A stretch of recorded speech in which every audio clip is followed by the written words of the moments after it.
Yo, what's up mga ka-cottage na? Magandang hapon po sa ating lahat. Yan, so andito pala tayo sa may Sasa Road. Yung mga ka-cottage, ito po ay karugtong sa ginagawa na yung pag-update ni Sir Welpy. Yan no, sa doon po sa may SIDC Bridge dito po sa may Davao side. So ngayon ay pupunta na po kami doon sa may Dabsam po kami mga ka-cottage do, yung sasakyan namin. So first time din namin nag-collab papunta doon sa may Samal Island na naka-motor dala itong motor ni Sir Welpy. Yun, Dabsam po yung sasakyan namin. Kasi mas para daw doon barato. Nagtitipid kasi kayo mga ka-cottage daw. Dati kasi doon kami kapag nagko-commute, diyan lang po kami sumasakay.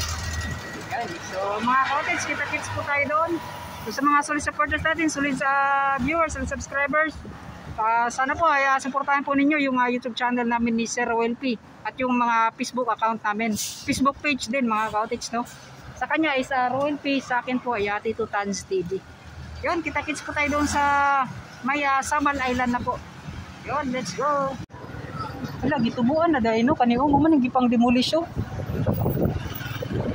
Yung mga cottage ito pala yung dinimolish dati.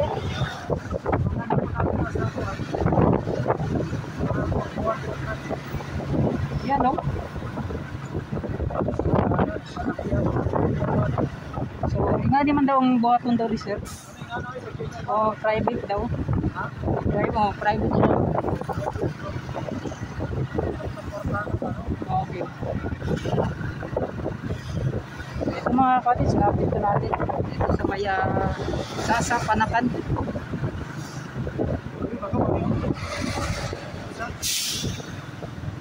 Pero sa unahan.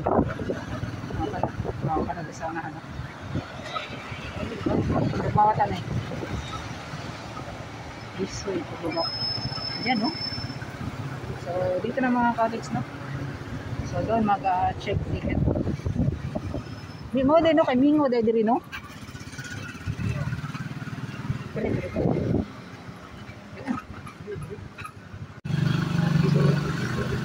First time po namin, kahit kung nag-commute, first time ko rin mag-commute dito. So, kaya pala napakapan kasi kunti lang yung mga sumasakay dito mga cottage. Yun siro, pagawas na o pasulot. Diretso na talaga na. Diretso na boss.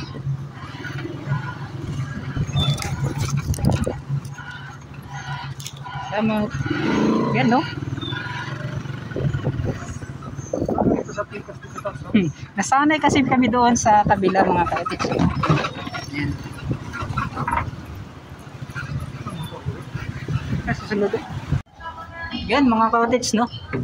So iba pala yung kung gusto mong pumasok or sasakay sa kanilang itong tawag nito, itong barge. Yan no. Ganito pala yung papasok yung quad niya. So doon kasi mga cottage iba din. Wala na yung ganito. No?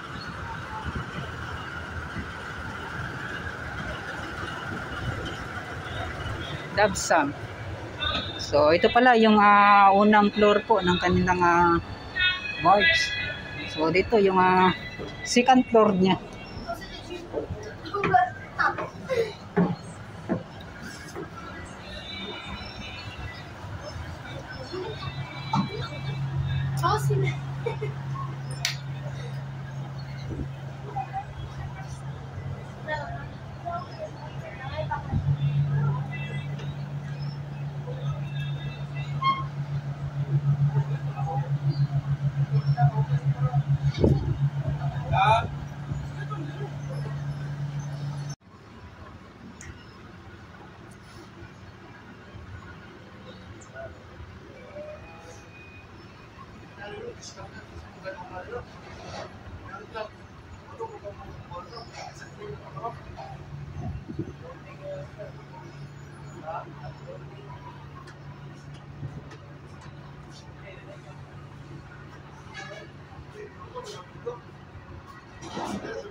nagkuhan na to. Kutatans, mahulog ka! Yung mga kautits no, dito pala tayo sa port po ng Samal Island. So sa Dabsam po na kami sumakay sa barge ng Dabsam. Yan no. For the first time at nakasakay kami dito, nakadaan. For the first time talaga namin dito. Yan no. Para makatipid kami mga kapatid. Yun. Dahil sa, yun na, nag-uumpisa pa kami. Kaya kailangan natin na efficient na ako. Hanap tayo ng saan tayo makatipid. Yan no. So practical po tayo ngayon mga kautits. Saan po? So mas makakatipid ka sa doon tayo. Pero saan man yan pag nahanap tayo? Yan no. Na-establish na. Sa ngayon, titigan. Kasi yun nga, process pa man. Lahat ng mga bagay sa mundo. Hindi, walang madali, no? Dito tan. Oh, yun. Kailangan so, natin patience at pinaghirapan mo. Marangal mo, di ka. Patutuwa ka mo, mukha rin yan sa iyo. Walang ginawa na mabuti, hindi mabunga-bunga. Tama mga kautits. Tayin lang natin. Push lang, push. Go nang go! Dito ha, dito ha. Dito. Yan, so punta na kami sa landing point ng East Island. Davao City.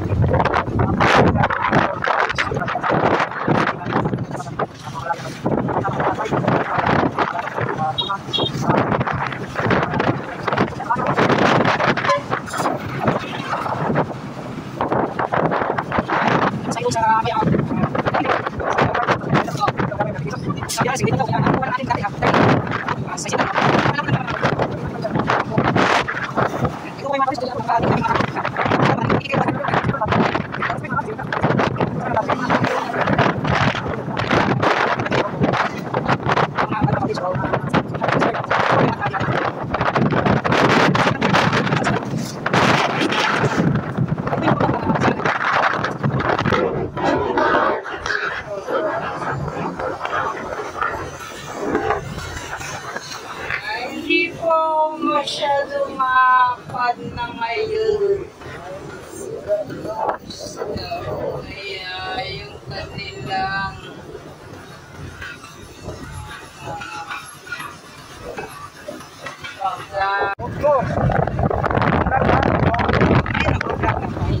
Nakunan mo yung kanina, wala? So, nakunan ni Sir Will. Buti na lang ako, nagpalayo siya. So, medyo malapit po sa nakakapay natin.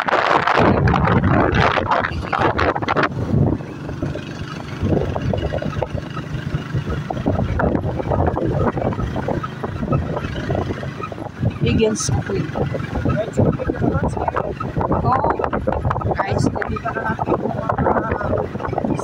Ito yung Bridgeport mga kautits na napakaganda. So ito yung sinabi mo Sir Rolpe, dili napasanahan. Sa Bridgeport mo rin. Yan sa Bridgeport. Sa taas pa na yung residential na project. So sa taas may mga magagandang bahay daw dyan mga kautits. Residential house. Ano yung private?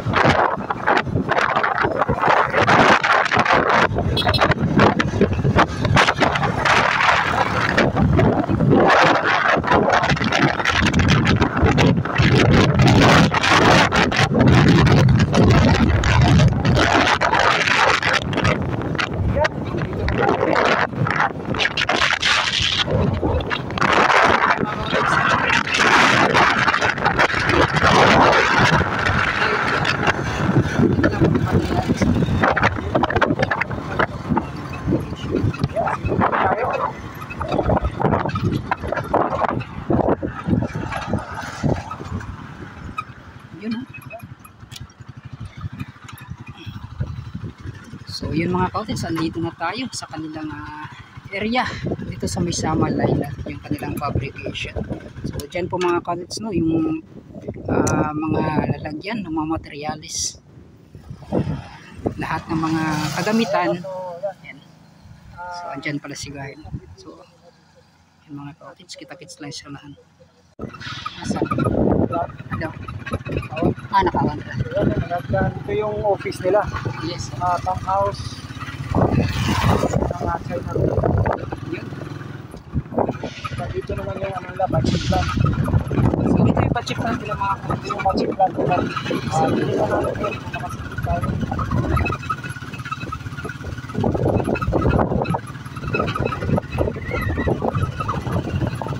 Ito na lang po kayo mga routes kasi ganun pa rin din naman.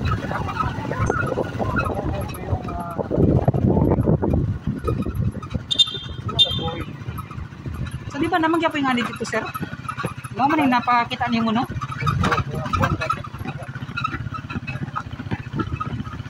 Yun o.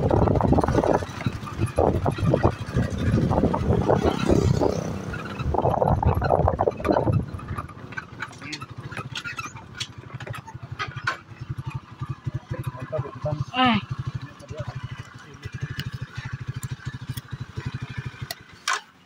So yun mga kautits, dito po yung boundary din sa Barangay Kaliklik sir. So yun yung nakalagay, so nasa na-vlog ko na dati. Ito yung Barangay Limaw, so doon banda, Barangay Limaw na po yan. So dito po yung sakop ng Barangay Kaliklik hanggang doon sa unahan. Yan no. So yung nakalagay na CRBC or RB sa taas, tapos dala po yung DPWH. Yan o, yung Samal Island Davao City Connector Bridge. So may mga nagbago din. Yan. So tulad dito may mga drawing dito from DPWH ata at mga cottage no. Yan. So dito naman sa loob. Yan mga cottage no. Hindi po masyadong klaro. Yan. So may mga nagtatrabaho sa loob. So di natin alam kung ano po yan. Yan no.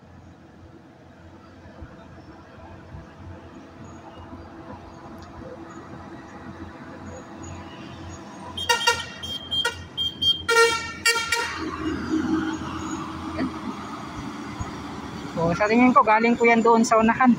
Yung sa landing point na talaga ng ginagawang tulay.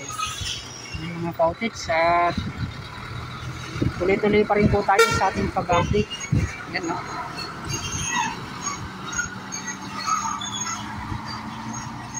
So pagkatapos nito ay titingnan natin ano na ba yung mga pagbabago doon. So ito bagong tapos nata na itinambak yung lupa.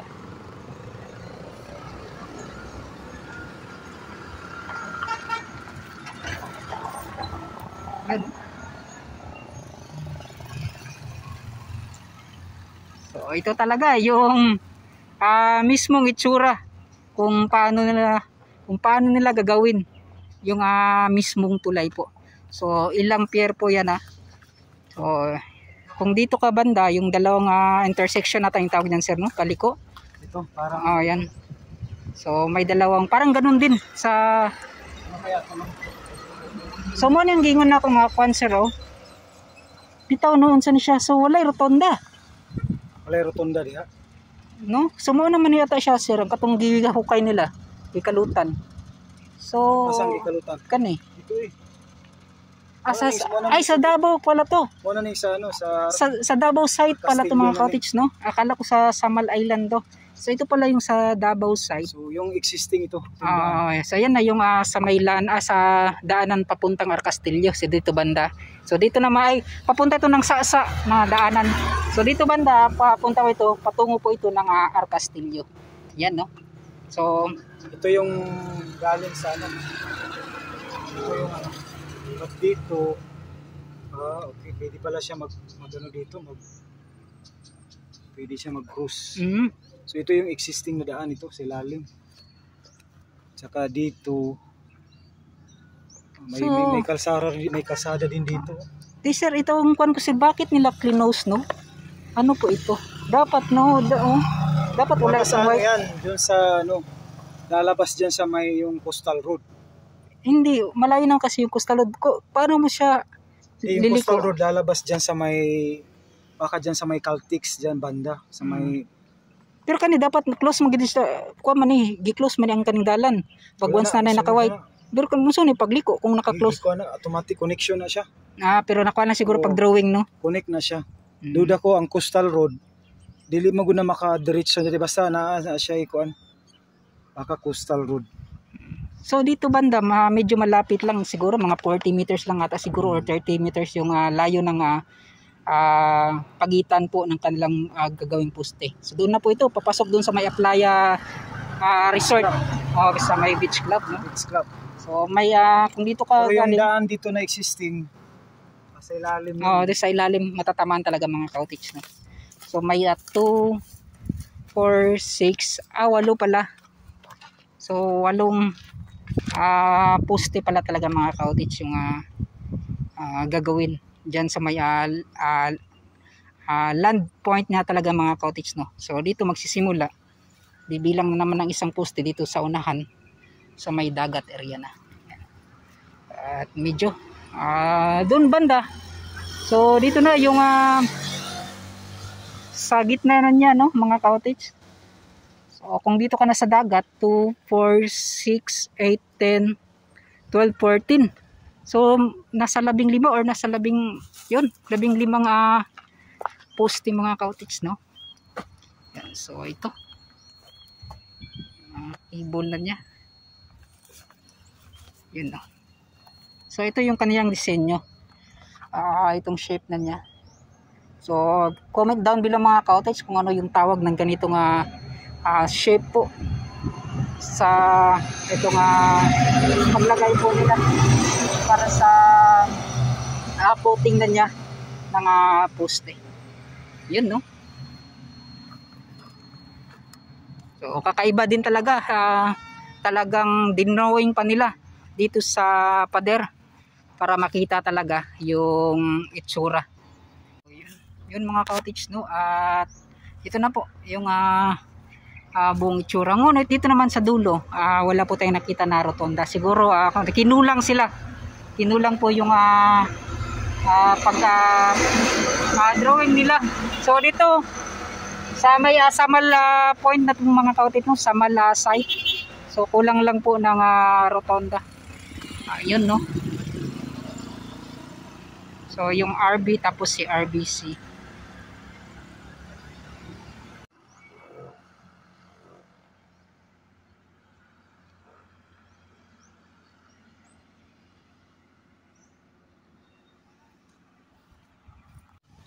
So yun mga cottage, no, yan, no, sa loob. So dito naman sa unahan. So ito po yung mga hindi talaga natin maipakita, maiapit sa inyo. Yan. So ito po yung kanilang ginagawa. So patag pa rin, tapos may mga kon kasi, yan, no, may mga simento na di natin maipaliwanag kung ano talaga yan. So yan. So soon na lang mga cottage, to. Ano yung mga pan natin? Baka makakuha tayo, pwede tayo makapasok diyan. So wala kasing nagbantay. Mas maganda kasi kapag may nagbantay, tapos hingi tayo ng permiso. Yun. So mga cottage, pasilip ko lang muli. Ano? So dyan banda, may mga ina-assemble na pala sila. So yung pag-assemble po nila ng crane, yan, no. So yan, di natin alam, baka daw bukas magsimula na po daw sila mga cottage, no. Yan. So may mga hinukay na nga sila doon mga banda mga cottage. So, yan, no.